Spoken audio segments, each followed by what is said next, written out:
Good afternoon, everybody. Andrew Doak is back for somewhat of a more complicated recipe this time for something that most of us take for granted. Pizza, one of my favorite foods. And if any of you have been following my other, more personal Instagram account over the years, I make a lot of pizza. So much so that one person in this household is not so much a fan of pizza anymore because of the amount that I have prepared it. I will not call that person out, but there's only a few people in this household. I'm sure you can guess which one it is. So we're going to go step by step. I'm going to do it pretty quickly. It's actually not that big of a deal, but it does take a little bit of an art to it. So I'm just going to start touching through a few things and then we'll start to combine. So here's my stand mixer. I have my dough hook. Yes, stand mixers come with different types of attachments for varying needs. This one is specifically for dough / bread. I have measuring cup, measuring spoons, a cup plus of regular cold water that will go in the microwave, rapid yeast, salt, sugar, regular all-purpose flour, pizza flour, we'll get to that, honey, and some cling seal. So what we are going to start with is with our cup plus of water, we are going to put that in the microwave for 3 minutes and nuke it to get really, really hot. Now, I've given this recipe to a number of people because this foundationally is Pillsbury's pizza dough crust recipe that I have just modified in a few ways that I have found to be better suited for the temperature of my home, the level of humidity, where I live in the country. After spending years trying to make just the right dough for this region, I found this one to be the most successful. So I wasn't really aware of 00 flour, aka pizza flour. It actually depends on which grocery store I can find this. Costco does not carry. Costco carries giant bulk bags of all kinds of different flour, but they don't carry specifically 00, aka pizza flour. I can buy it in bulk online. I just haven't really gone to those lengths yet. But I typically have to look for this in the organic section of a grocery store and or have to look up and down shelves in a traditional regular grocery store. So because pizza flour is pretty expensive, what I often do is I often grab my first cup of flour as just regular old all-purpose enriched bleached flour. Now, baking in general is very much a science. So being exact is very important. I will tell you now, you can screw this up a little bit. It's flexible in the sense that you can add a little too much flour, maybe add a little too much water, maybe add a little too much olive oil, and then correct it once it starts to mix together. All right, we start with our dry ingredients. So we add a cup of our flour. As I mentioned, I start with regular flour, not the pizza flour.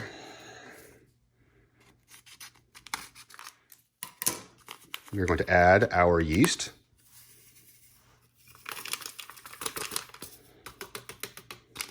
These typically come in packs of 3. I already separated them just to 1. So we have our cup of flour, our yeast. We want to have a teaspoon of salt.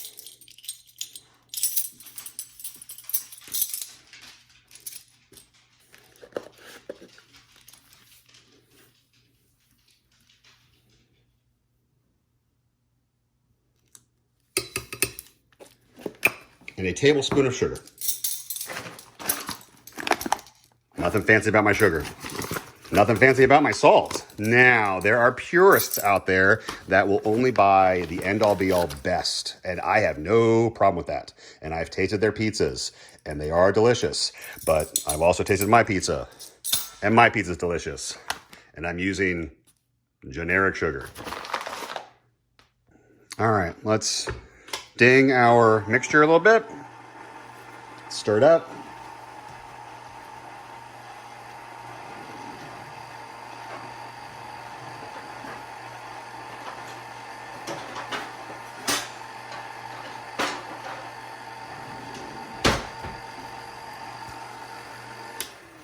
I will often Grab a spatula or a wooden spoon, in this case, a wooden slide spoon, just to mix them up.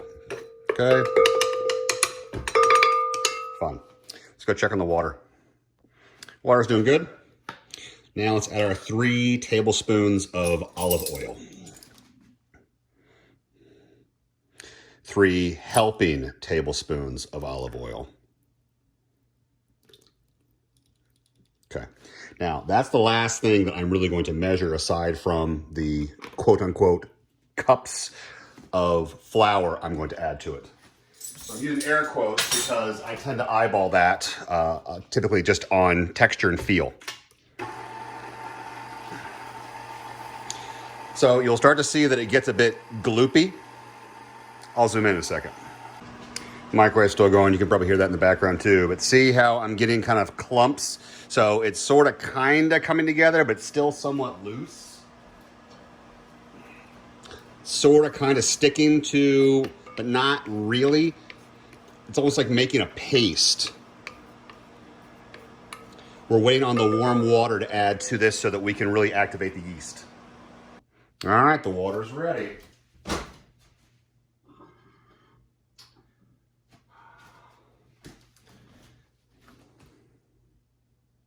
Just good old tap water. Okay.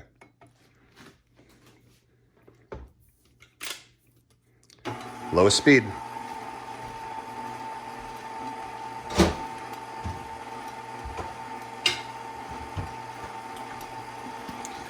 Okay, so now it really starting to look like paste.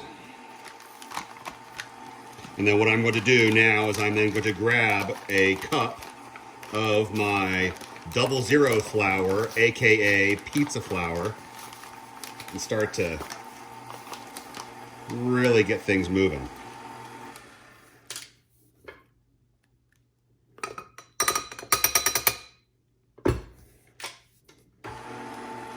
And while that begins to mix, I will grab yet another full cup of flour.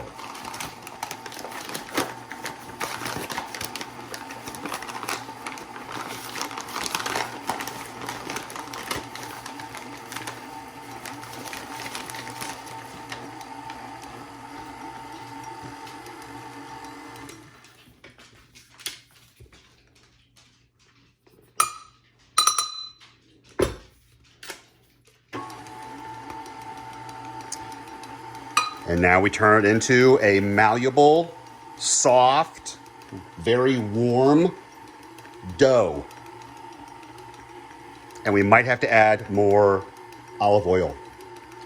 So one trick that I discovered by accident that is not in the original recipe that I found is I was playing with different things to add to my dough over the years. Different spices, garlic, onion powder, paprika. I found adding a little bit of honey gives it a velvety texture that, I mean, it's almost impossible to taste it. But what I can tell you is if I make this dough with it and without it, there's definitely a difference. But I doubt you'd say, huh, well, this one's obviously got honey in it and this one doesn't. So all I'm doing here is I'm just helping to scrape the edges with a spoon and or a spatula. I mean, it will grab it itself, but I'm trying to move along the process. Okay. So there she is. Here, I'll just get that out of the way.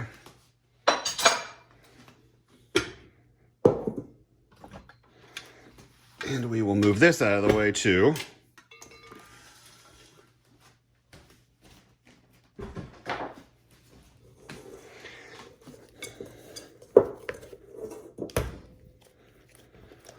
Okay, so we are going to need this a little bit.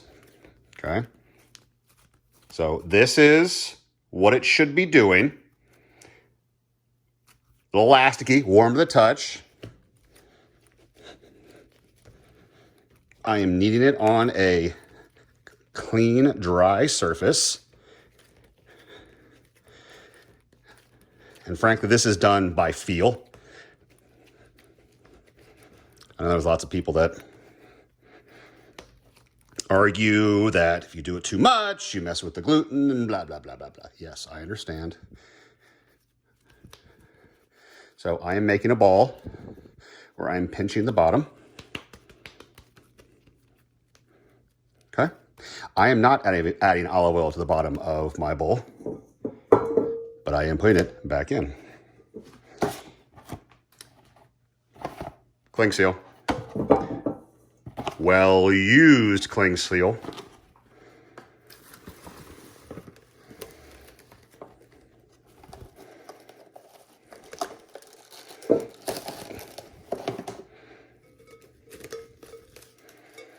Okay.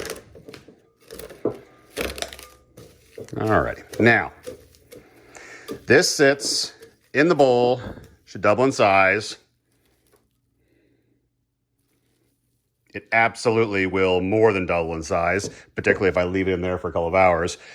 I probably will check on this in a couple of hours, but that is just going to sit right out of frame. That is just going to sit right there. And we will revisit this in a couple of hours. So something that I started doing a while ago, and I will give complete credit to all of the pizzerias, independent and conglomerated, that showed me the error of my ways. And for so many years, I ignored the crust. And I don't mean ignored the crust. I mean, I ignored doing anything to the crust. And I'm not talking about stuffing it. I'm talking about glazing it. So I have come up with a spice rub, not unlike what you would do for brisket and or pork ribs, which will be a different video.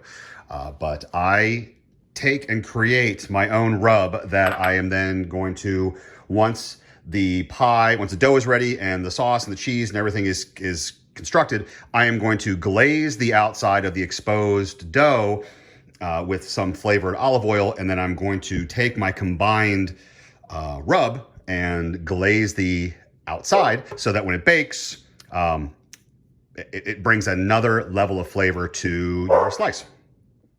I'll make this pretty quick. So all I'm using is basil, white pepper, paprika, because I'm obsessed, onion powder, cayenne pepper, pepper, parsley, and good old sugar. So there's the mixture.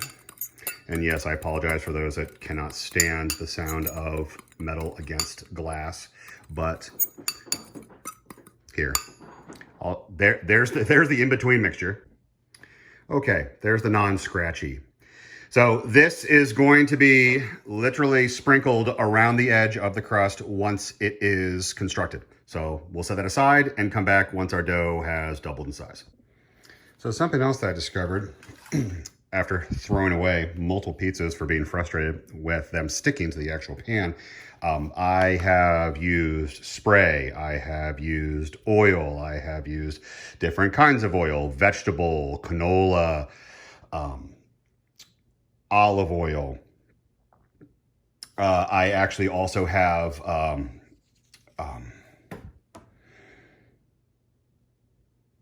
oh my gosh, brain fart. I also, avocado oil. I tried avocado oil. That didn't work. But what I have found that works beautifully and gives it a gorgeous color and does not stick. There's the big thing. So color's fine, but sticking is a big point of contention for me. Good old butter. So I cannot stand sticky things or greasy things. So I actually glove up when I do this, but all I'm doing is just wiping the entire pan with butter so it doesn't stick. One glazed pan and one really gross glazed hand. But this will sit here and not do any harm while we wait for the dough to double in size. And then I will put back the butter in the fridge and will be questioned later as to why the butter in the fridge looks like someone grabbed it with their hand and smeared it around a pizza pan.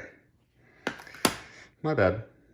A couple of days ago, I was making myself a hot ham and cheese sandwich, and my beautiful wife took quite an interest in it, and I came to find out later after I had finished my sandwich that she had been jonesing for some fried ham. And when I asked what toppings she would like for our pizza this evening, she said, well, I mean, cheese is fine. I mean, pepperoni is what we usually do, but I mean, if we had some ham. So we are cooking up some paper thin sliced ham that I'm going to char the crap out of in a small cast iron skillet.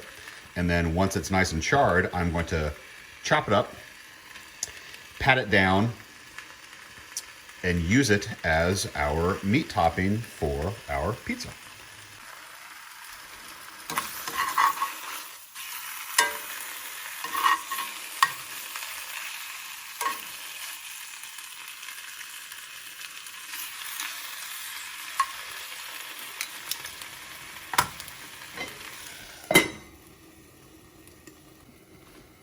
So you'll notice that I didn't add any fat or butter or grease, because what I have found is the ham gets really, really juicy. So the moisture really comes to the surface as soon as you get warm. And then it very quickly, once the moisture is done, once you've cooked a lot of it off, it will then very quickly jump into being nice and dark. Now you can overdo it, and I have. I've overdone this, and I've had to throw stuff away. But I'm going to do my best to try to keep this as completely destroyed for the purposes of this video.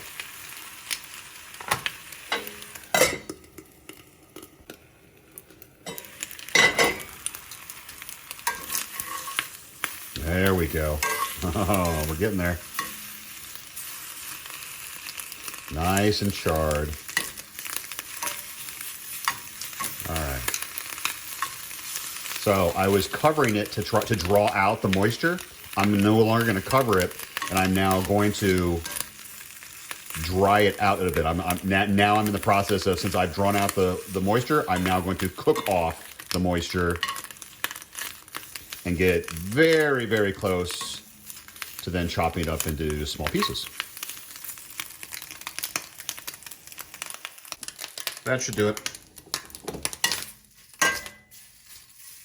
I've got nice char. I'm mostly cooked off.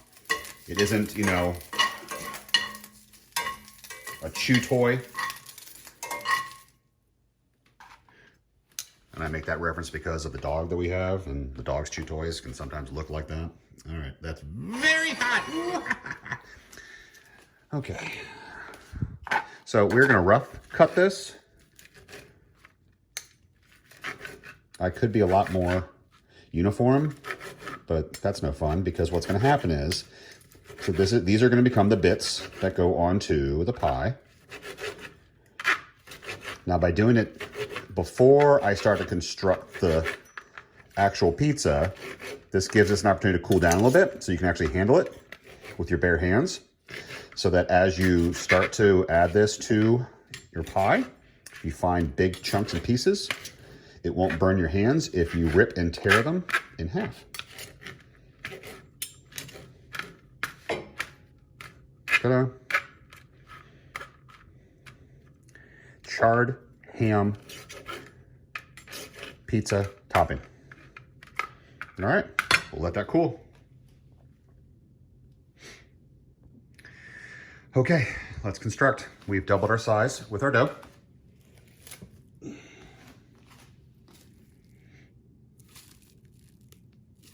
Lots of moisture.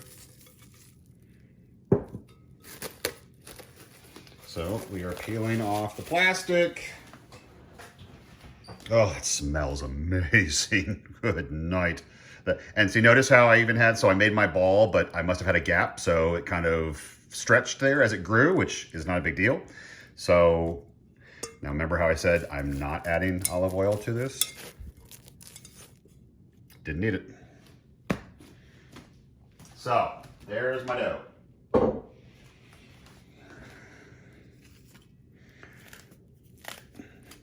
Now I do this by hand. I'm actually gonna come to this angle. So I start in the center and work my way out, making sure that I get my fingers in there. And I have found with this kind of pan, on this kind of countertop, I can spin and tap.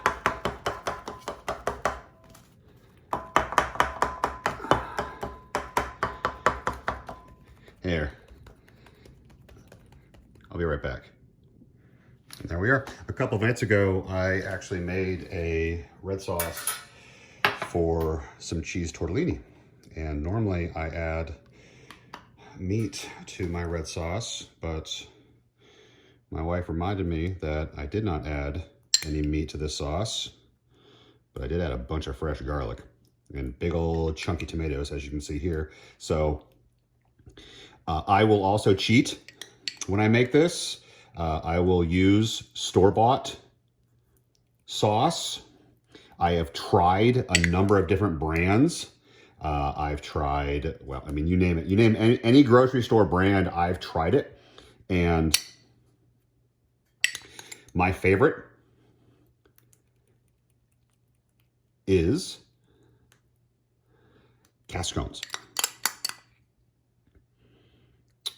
I will put a link in the bottom. But Cascones is my favorite. Cascones pizza sauce. So not Cascones pasta sauce. I use Cascones pasta sauce for pasta. Their pizza sauce I use for pizza, because it is wonderful. All right. So we like sauce in this house.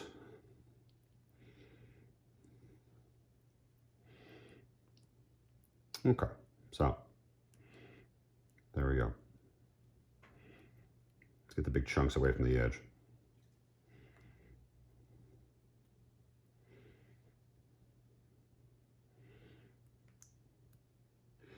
Yes, this is a little OCD-y.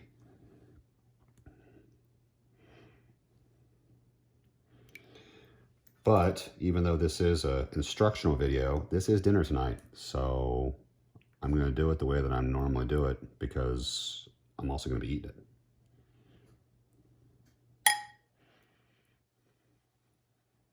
Okay. Done.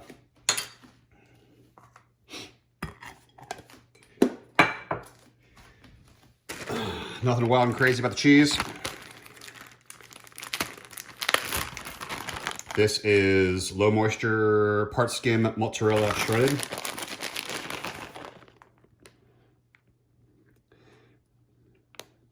We like cheese. I am actually lactose intolerant, but I will not give up on cheese. I gave up on milk and ice cream many years ago, and I will thank Haagen-Dazs for discontinuing Macadamia Nut Crunch, because if they hadn't, I would still be eating ice cream. But since they discontinued that over a decade ago, I no longer have to feel grumblies in my tummy. Okay, so there's our cheese.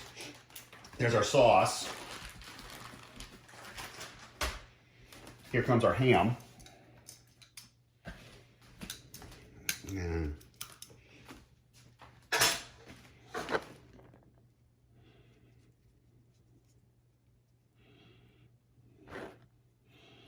okay. Yeah, nothing wild and crazy, nothing too, special here. Okay. Ham pizza. Now, here comes the special part.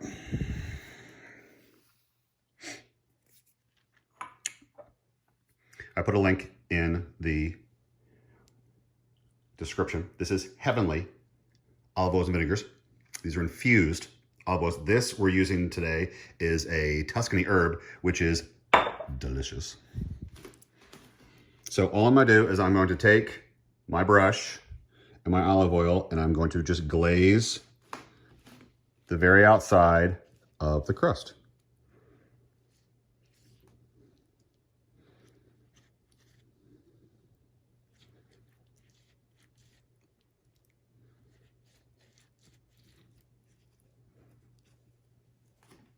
Okay.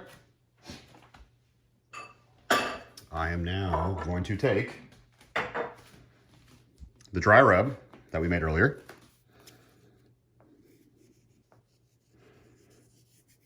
And I'm just gonna get all over my fingers. Ugh. This is my least favorite part. As I mentioned before, I don't like sticky. I don't like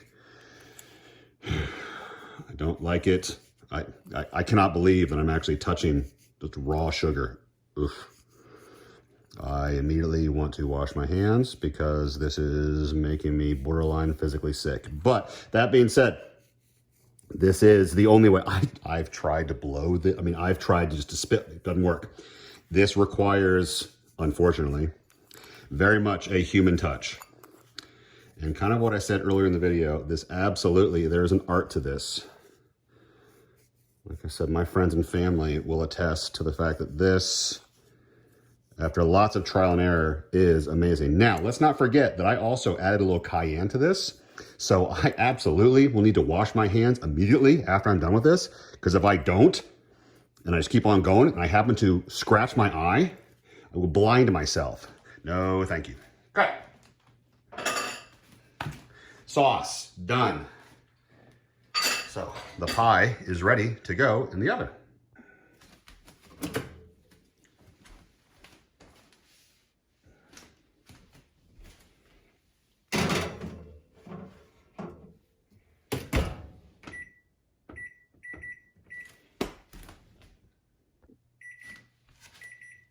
That's 9.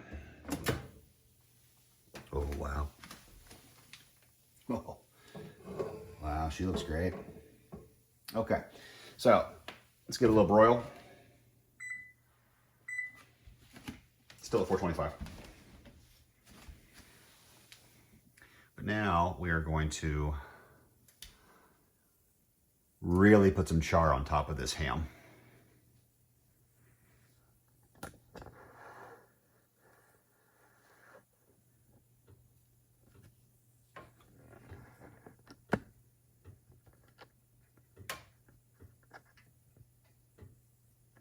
And then what I will do is, now we're just waiting for the broiler elements to warm up, but once I start seeing the cheese bubble a bit more, I will then begin to spin the pie around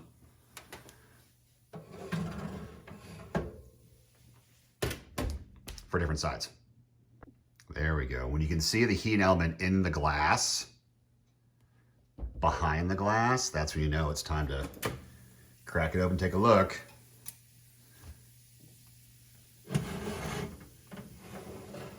Spin around a little bit.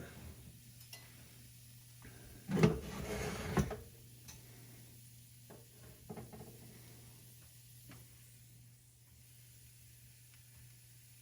little longer. Yep. That's about as charred as we want it.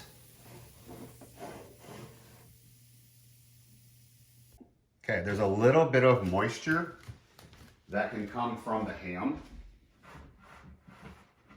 can come from the cheese, but for those eagle-eyed, it most likely comes from the large chunks of tomato that I had inside my sauce from earlier in the week. So you can actually take a paper towel and fold it up, it's a little tight, fold it up so your edges look like such. And I am not suggesting that you ever dab, but you can blot. So you can very carefully blot areas of your pizza that have moisture that is pooling up and remove them without messing with your toppings or without taking up your cheese.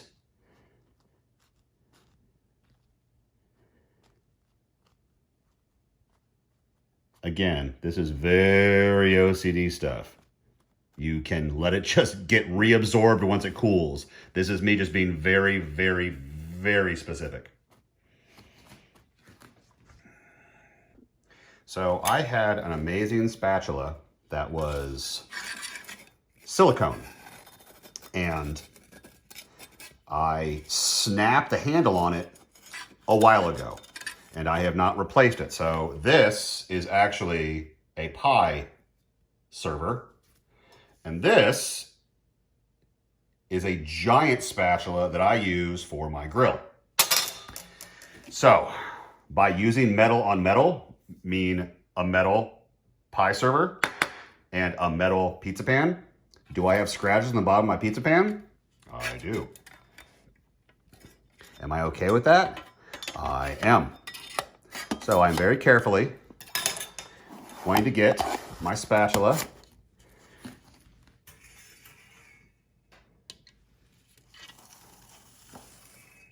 to my cooling rack. And I'm going to want to flop my pizza out and in. Ta-da! Just like that.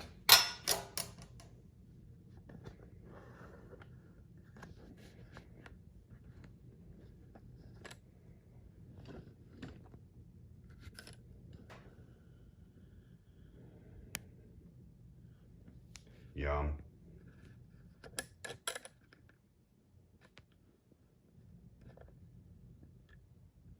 And there we go.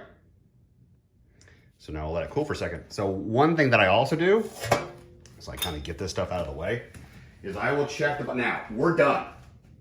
I've either, in my opinion, I've either done my job right and this pizza is gonna be delicious, or I've screwed up and oh well, that's that. So what I will do is I will lift the pizza up to take a look at the bottom. Bake looks great.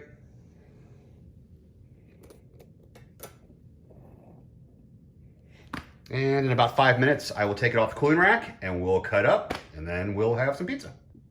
Okay, let's cut this bad boy. Now, notice that right there. Yep, so I cracked the crust. So what I'm gonna do is, again, because I'm OCD, since I cracked the crust right there, I will start to cut right there.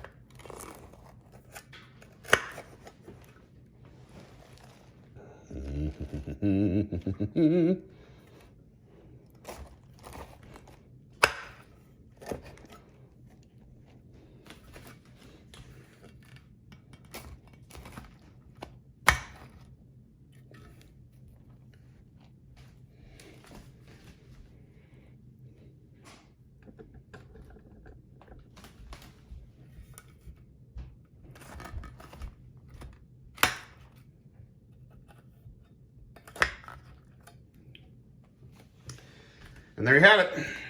Homemade pizza, start to finish. Took us a couple hours, mainly because of the dough having to proof. But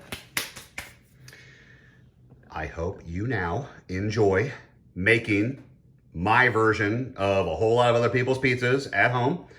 Any questions, drop comments in the video, in the comments fields below. Otherwise, I hope you guys enjoyed.